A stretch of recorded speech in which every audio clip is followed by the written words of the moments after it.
പാലക്കാട് കണ്ണന്നൂരിൽ നിയന്ത്രണം നഷ്ടമായി വീട്ടിലേക്ക് ഇടിച്ചു കയറിയ വാഹനമാണിത്.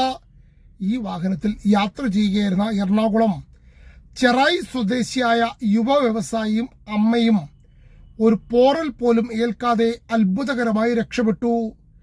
വാഹനത്തിന്റെ ഗുണനിലവാരത്തിന്റെ പ്രത്യേകതയാണിത്. ചെറായിൽ നിന്നും മധുരയിലുള്ള മകളെ കാണുന്നതിന് വേണ്ടിയാണ് അമ്മ മകനൊപ്പം യാത്ര ചെയ്തത്. സ്വകാര്യത മാനിക്കണം എന്ന് പറഞ്ഞതുകൊണ്ട് അവരെക്കുറിച്ചൊന്നും പറയുന്നില്ല.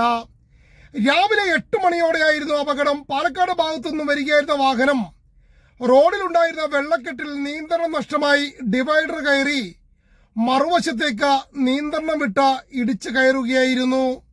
ഈ സമയം എതിർദിശയിൽ നിന്നും വാഹനം എത്താഞ്ഞതും അപകടമുണ്ടായ വീടിന്റെ മുൻവശത്ത് ആരും ഉണ്ടാകാതിരുന്നതും ഭാഗ്യമായി. തലകീഴായി മറിഞ്ഞ വണ്ടിയിൽ നിന്നും ഇരുവരെയും നാട്ടുകാർ രക്ഷപ്പെടുത്തുകയായിരുന്നു. പുറത്തെത്തിയ ഇരുവർക്കും മറ്റ് ആരോഗ്യ പ്രശ്നങ്ങൾ ഒന്നും ഉണ്ടായില്ല. ആർക്ക് എപ്പോൾ അപകടമുണ്ടാകുമെന്ന് പറയാൻ കഴിയില്ല. പക്ഷെ മികച്ച വണ്ടിയാണെങ്കിൽ ഒരുപക്ഷെ എല്ലാം സുരക്ഷിതമാകും. അതിന് ഒരു ഉദാഹരണമാണ് ഈ മഹീന്ദ്ര താർ.